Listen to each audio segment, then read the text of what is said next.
15. T-minus 10, 9, 8, 7, 6, 5, 4, 3, 2, 1. Main engine start, ignition, and liftoff of the Atlas V with Maven, looking for clues about the evolution of Mars through its atmosphere.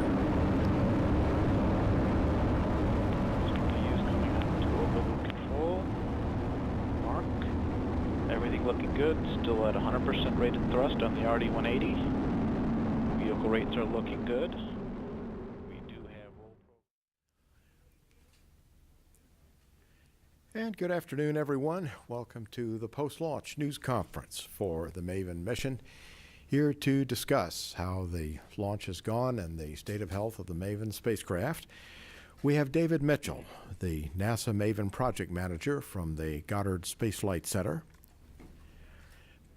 Bruce Jakosky, the Maven Principal Investigator from the Laboratory for Atmospheric and Space Physics at the University of Colorado at Boulder. And Dr. Jim Green, the Director of the Planetary Science Division at NASA headquarters. And we'll begin first with David Mitchell. Well, good afternoon, folks. What a Monday at the office. You know, you build something to go to Mars, and we're now flying at Mars today. So it's, maybe I'm not showing it, but I'm euphoric. I mean, it's been great, guys. So you know, what an effort by this team to get to this point. And so many years ago, we started, actually, Bruce, 10 years ago, started down this path. And 5 years ago, we put in the final proposal, and we put November 18th, 2013 as our planned launch date, and we hit it. So, and it's, so far, I'll talk about the systems in a minute, but so far, so good. So I'm really excited about that. So today, the countdown went really smooth.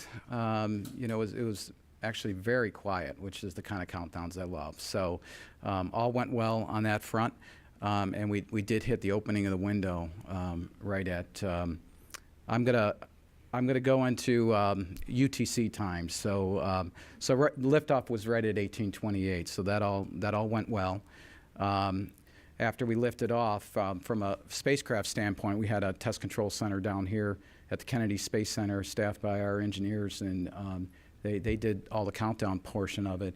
And then after liftoff, from a spacecraft standpoint, it was handed over to the operations center in Denver.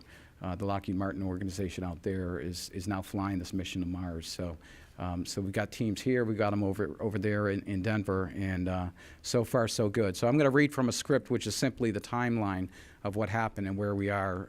So, again, liftoff was at 1828. We separated from the Centaur at 1920. And 44 seconds, locked up on the telemetry at 1921 and 40 seconds. We confirmed system initialization, and tip-off rates were damped prior to initiating the solar array deployment. So that prop initialization was confirmed at 1926, and then we went ahead and deployed the solar arrays, and there was confirmed good collection. Good data confirmation of solar array deploy at 1955. From there, everything looks good. The signals are coming in fine, and so far, systems that are on are reporting back great. So we're currently, as of about 5 minutes ago, about 14,000 miles away from Earth, and we're heading out to the red planet right now, and we'll be journeying for the next 10 months or so. So far, so good.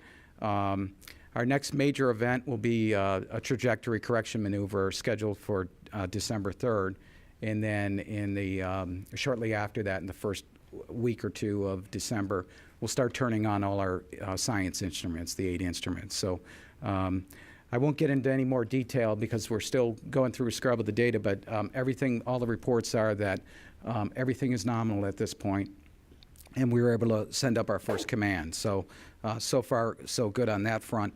But again, what a day.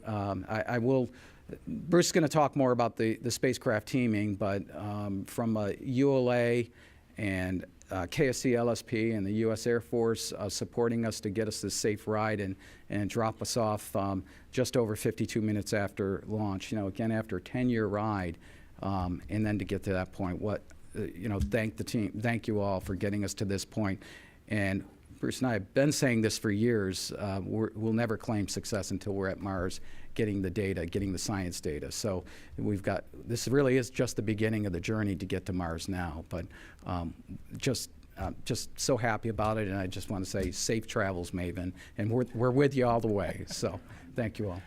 Thank you, David. And now to Bruce Joukowsky, the Maven Principal Investigator from the Laboratory for Atmospheric and Space Physics at the University of Colorado at Boulder. Bruce? Thanks, George. As Dave said, after 10 years of doing this, I don't have the words to describe what I'm feeling. It's every possible emotion, but they're all positive. This is about the most exciting thing I can imagine happening, and this day has been picture perfect from beginning to end. I do want to talk about the team because it's the people who got us here.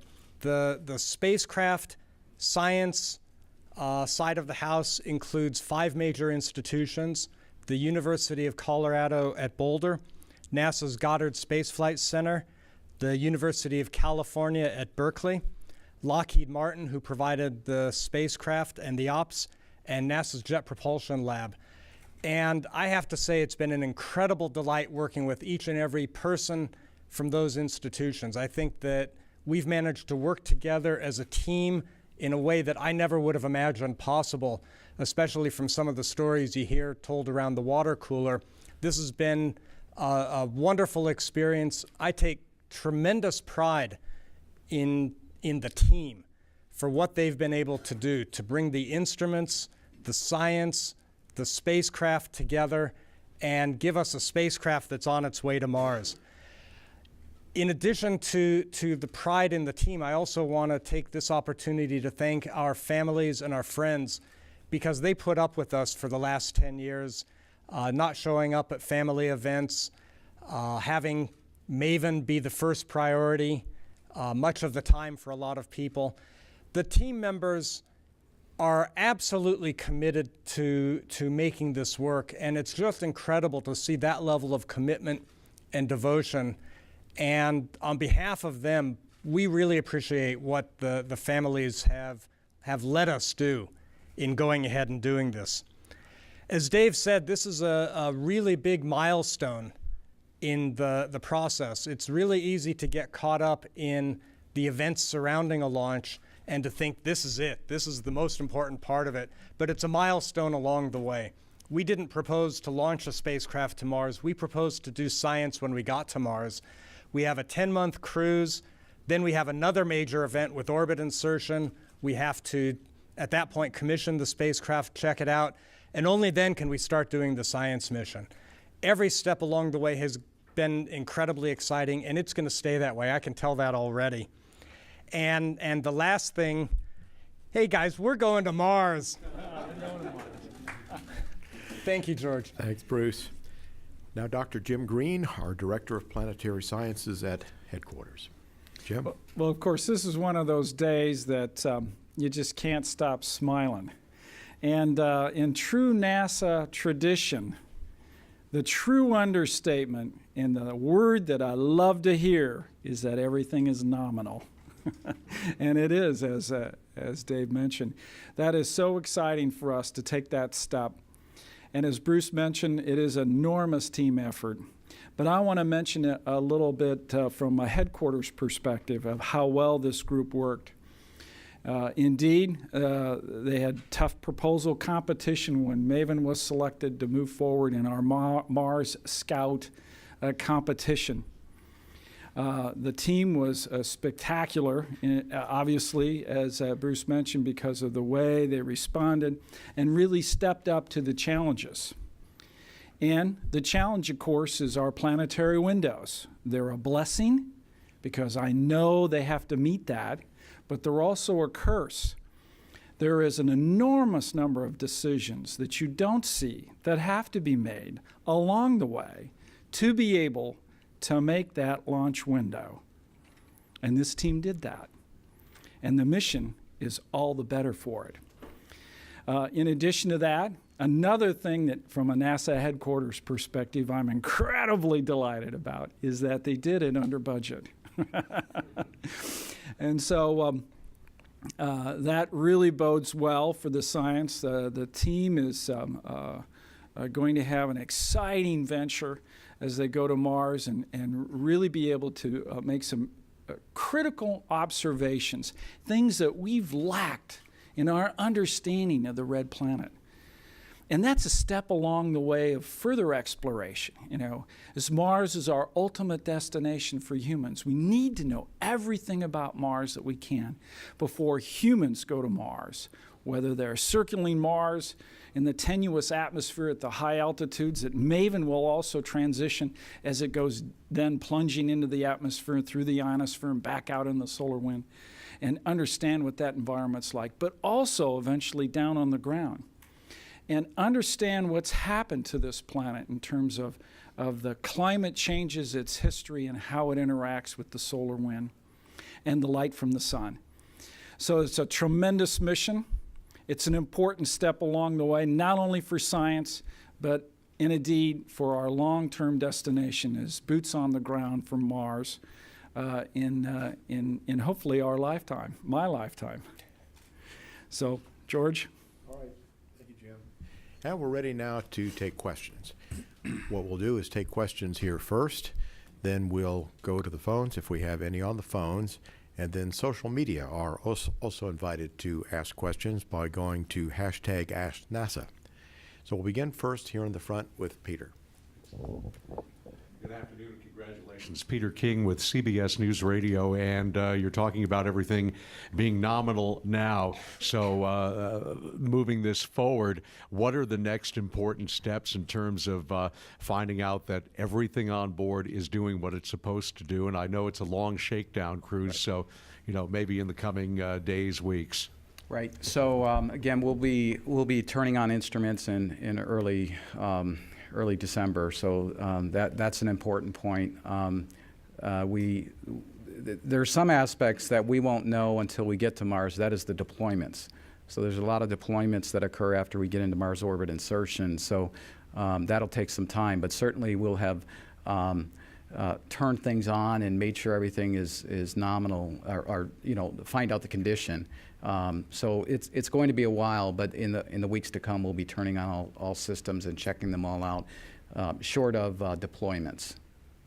Is this one of those things that you do one by one, or do you turn on a whole bunch of things? Yeah, we have 10 months, and we want to proceed methodically. And if there's anything that pops up, you want to take them one at a time and not be working multiple issues. So we've got a planned approach every step of the way as we get to Mars. All right, Daryl.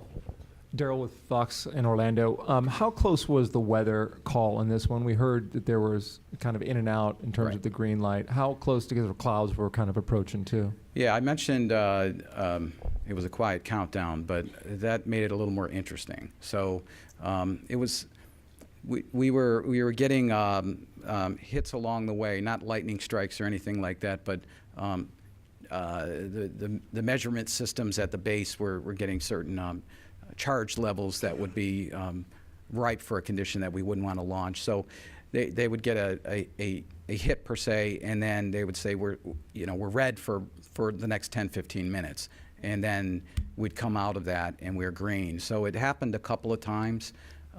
So yeah, that kept me a little bit on my pins and needles a little bit, because I sure hoped as we got really close to the liftoff that we didn't get a hit, and it worked out. It worked out fine. But that was, if anything, that was the excitement today for me as far as going through the countdown.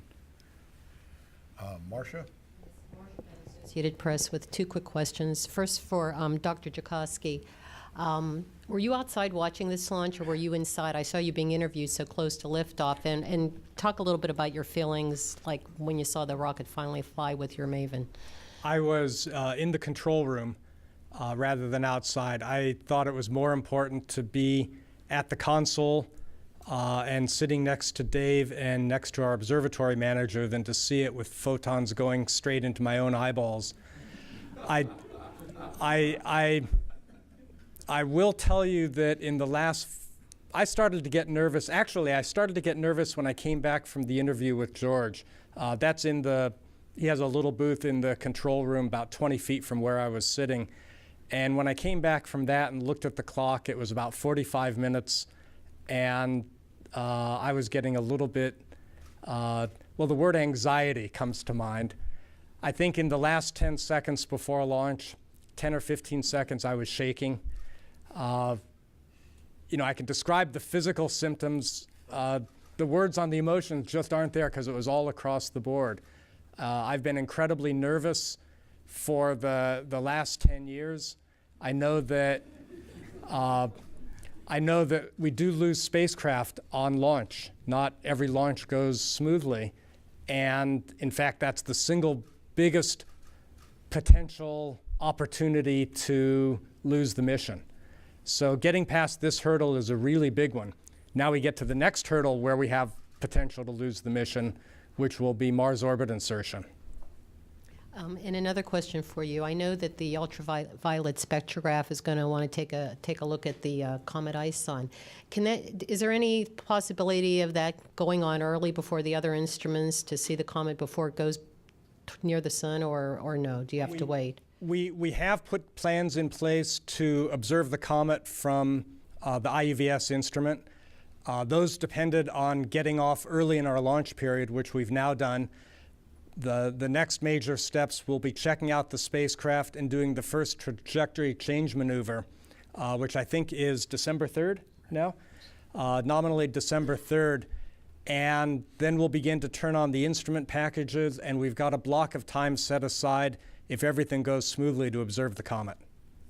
So if it's still there after it goes around? Thanksgiving Day is when it's going close to the sun. Jim tells me closest approach is Thanksgiving. We're looking at, I think, the second week of December, more or less. If things go smoothly. It's not a commitment. It depends on how things go over the next 2 to 3 weeks. Okay, additional questions over here? Let's go back in the back here. Hi there, Amy Green of WMFE in Orlando. I was wondering if the MAVEN's mission is to help us understand atmospheric and climate changes on Mars. How will this mission help us understand climate change on Earth? The processes, the physics is the same. How energy from the sun interacts with the atmosphere, what it does, the chemical processes, the physical processes, but it's different boundary conditions. So by looking at Mars, we do understand the processes better, and we can apply it back to Earth. But the real goal is to understand Mars. If we get benefit back at the Earth, all the better. James? James Dean, Florida Today.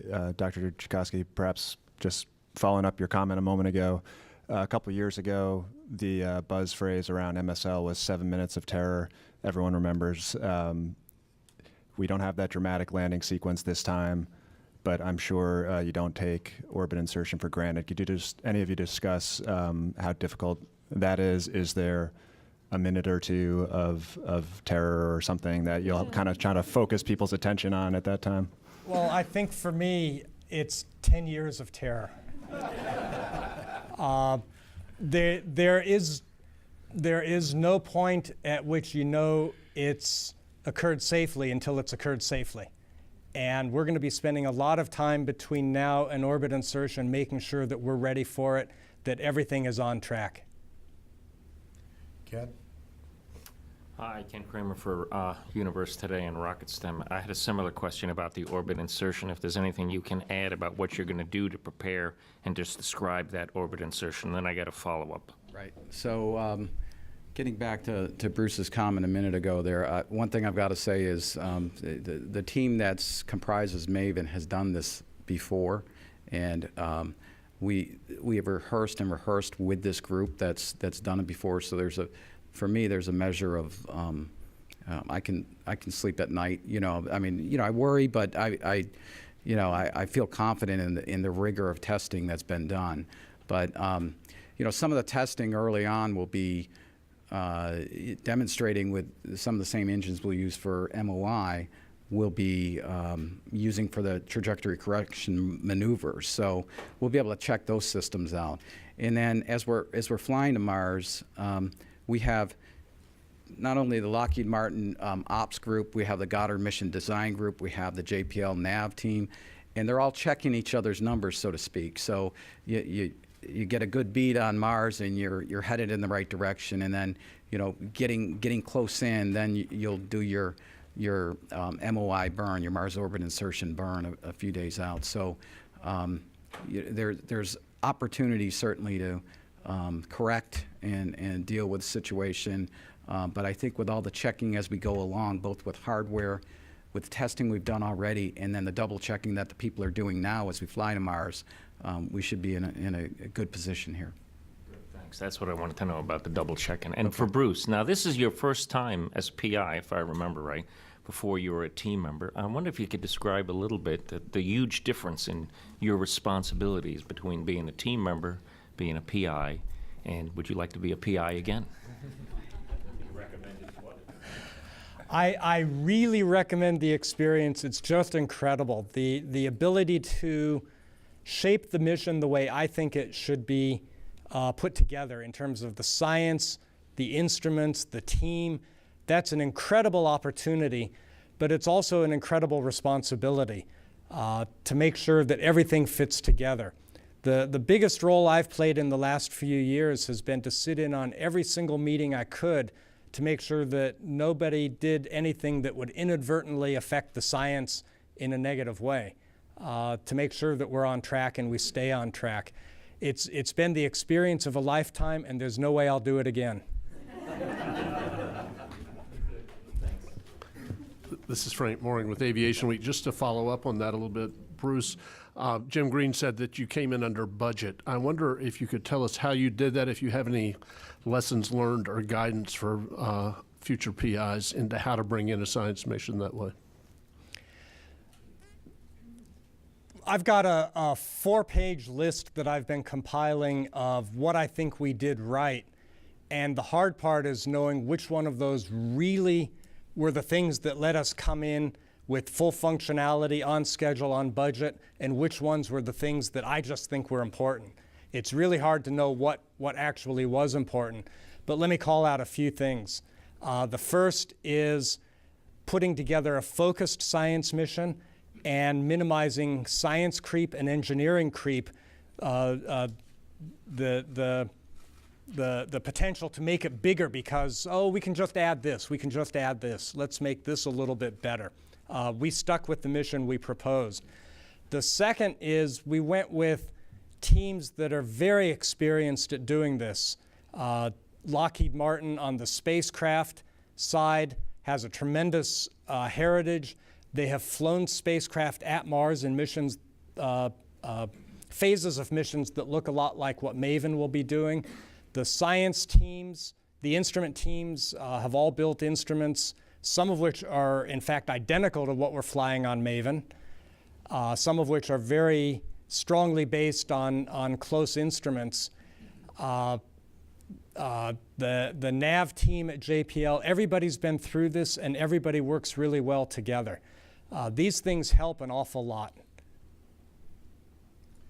Okay, further questions over here? Yes, we have one right here. Jeff Faust, Space Review. For Jim Green, you mentioned they came in under budget. Can you give us about how much they came in under budget, and does the project get to keep use that money for science or other work? Well, it's my projection that they'll be under. We haven't paid all the bills. The window had a contingency for which we had budgeted the entire window. We used the earlier part of the window. So in the long run, we do anticipate that they'll be under budget. They certainly will not exceed their $671 million cap. And for that, we're grateful for. What will happen next, of course, is how that funding, if there is any that's left, will be used within the program itself. It's part of the Mars program.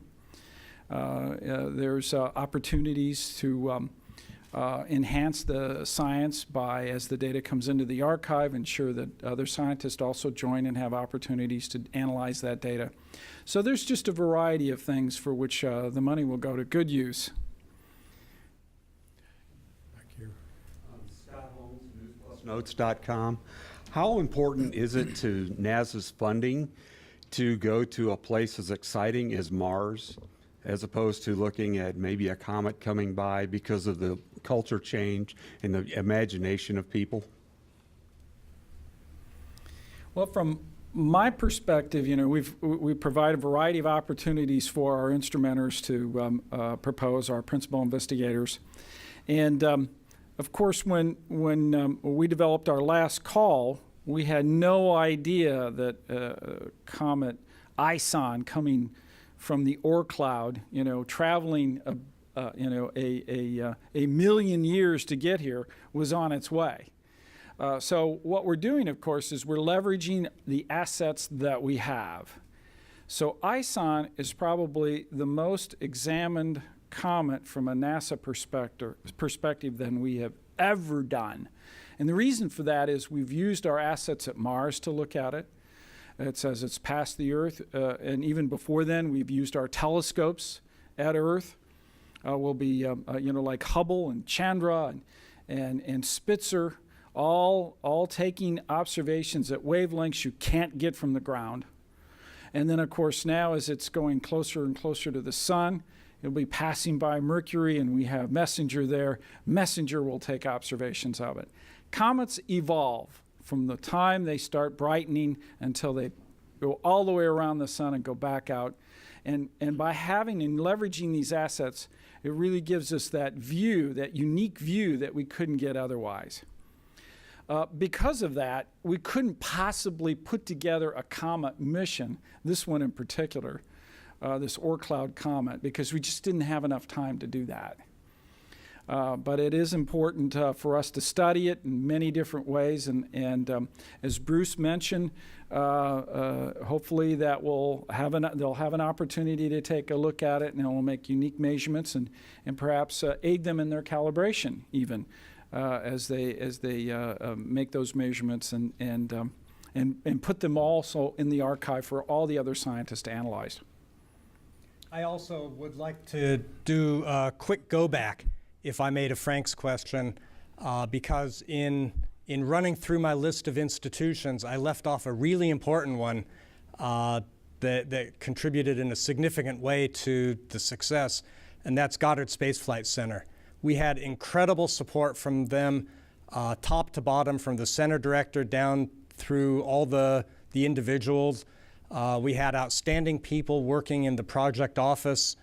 And again, it was just a delight working with them, and that's a significant part of how we came in where we did. Let's take a question right here. Jason Ryan with spaceflightinsider.com. As David mentioned earlier, it's been a long road. It's been 10 years.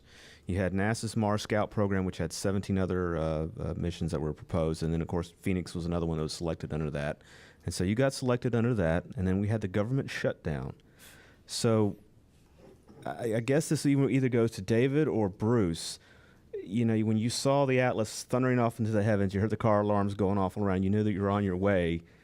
What did it feel like to have all that stuff you had to put up with over the past 10 years off your shoulders in a way? Or was it just one stress went to another stress? What was it like? You try. Well, the government shutdown, I mean, that was just one thing, along the whole stretch. There was many stressing points, I'll say. But it really was, that's just the latest example of the resiliency of this team to overcome these kind of challenges. It's been incredible. So we were fortunately only shut down for 2.5 days or so, and we were brought back. And so people just responded, and you know, we added shifts. It was kind of funny because you'd come to work, whether it was at Kennedy or at Goddard, and a lot of the rest of the centers were still shuttered in terms of the staffing.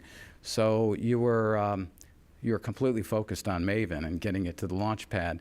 There wasn't a lot of other, meetings to go to or anything like that. So it was, but it really did show the resiliency of this team. And, next, here's the next challenge. Okay, how are we going to do it? How are we going to deal with it and work through it? So to your question about, the feeling at launch, I guess personally, it's more, I'm locked in on what, I was really locked in on the countdown and making sure, everything I did that I was responsible for, I did execute the right way.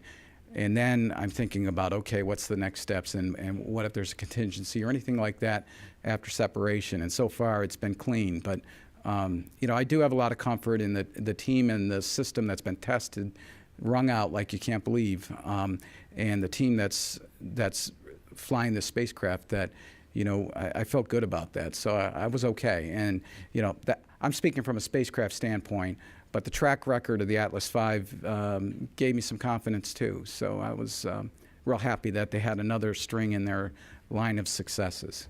And let me add something on top of that, that when you sit and you rattle off all the different things we've faced over the last 10 years, it sounds incredibly daunting. But one of the hallmarks of this team, really of any team that gets here, is you have to do them one at a time. You can't look ahead to the next challenge and forget the one you're working on, but at the same time, you can't focus so much on this one that you forget the next one. But we faced it one milestone at a time, one problem at a time, and the team has been focused on each one all along. That really helped. And let's take some social media questions now on the hashtag Ask NASA. So. Yes, this question comes from Michaela Horga. Will Maven be able to teach us about the effects of solar winds on our own atmosphere over time? I think we're seeing the same physical processes at the Earth that operate at Mars. And the escape that is happening at Mars, some of that does happen at Earth, and we'll be able to understand it.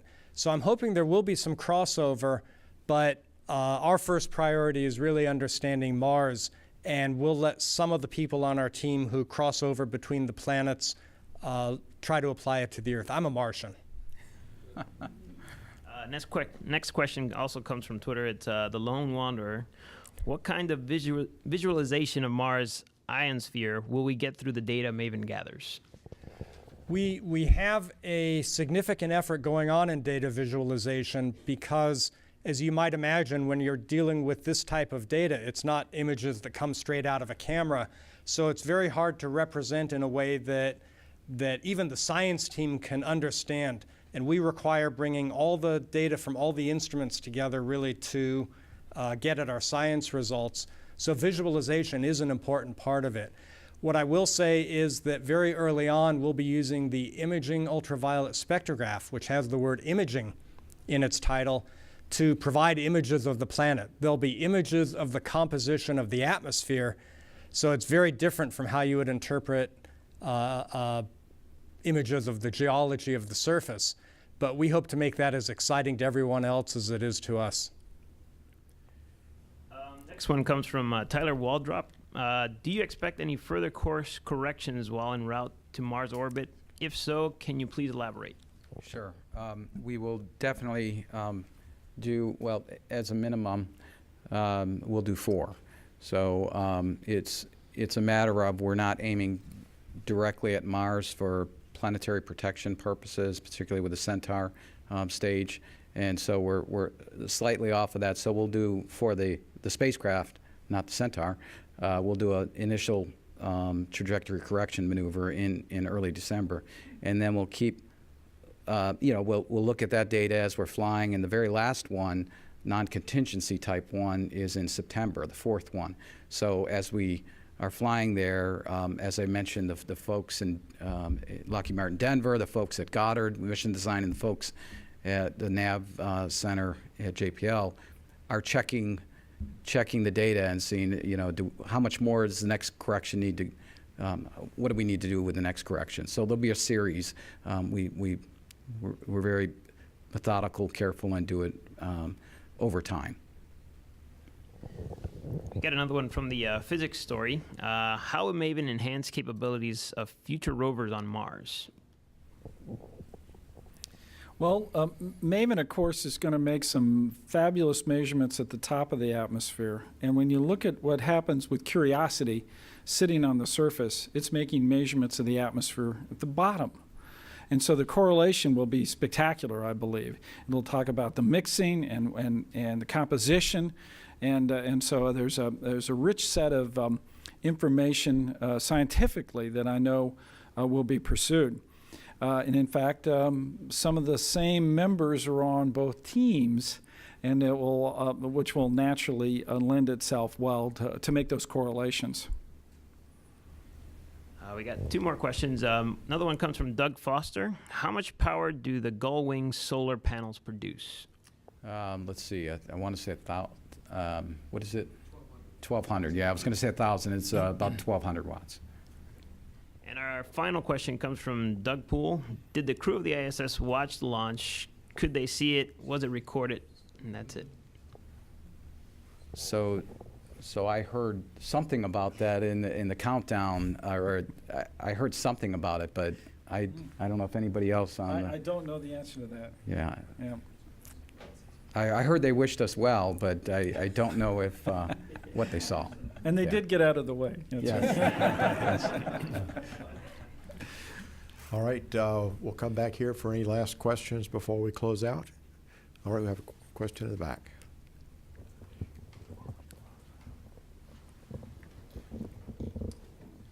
Hey there, afternoon guys, congratulations. Andy Lichtenstein at the Avion newspaper at Embry-Riddle. My question can be addressed to any of you three. A lot of people, I don't want to speak for anybody in particular, of course, but many people in my generation are very excited about space travel, obviously. However, there's an equal number that simply don't know what's out there and what you guys are up to. So what's your message to the general public, and why is this important to the general public? In terms of what we're doing to get the word out, we're trying to have a vigorous program of outreach to the public. We've done the usual things of having a very vigorous Facebook and Twitter presence. We hope that we're getting the word out and that people are hearing about it. For example, we had over 100,000 people submit their names to go on a DVD that is on the spacecraft en route to Mars. We had 15,000 people submit entries to our haiku contest on A Message to Mars. And the winners of that contest are on the same DVD, not the winners, the haikus, are on the DVD headed to Mars. We're trying to get the word out as much as possible. In terms of a message to people, we think this is exciting. We think it's a valuable enterprise for NASA, for the country, and for society as a whole. And we hope people are excited by it. And if we're not able to get the word out, please tell us how we can do better.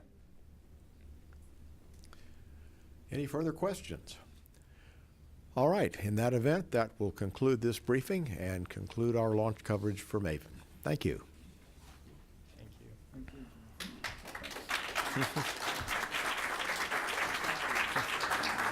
All right, thank you. Yeah, pleasure working with you. It's been fun.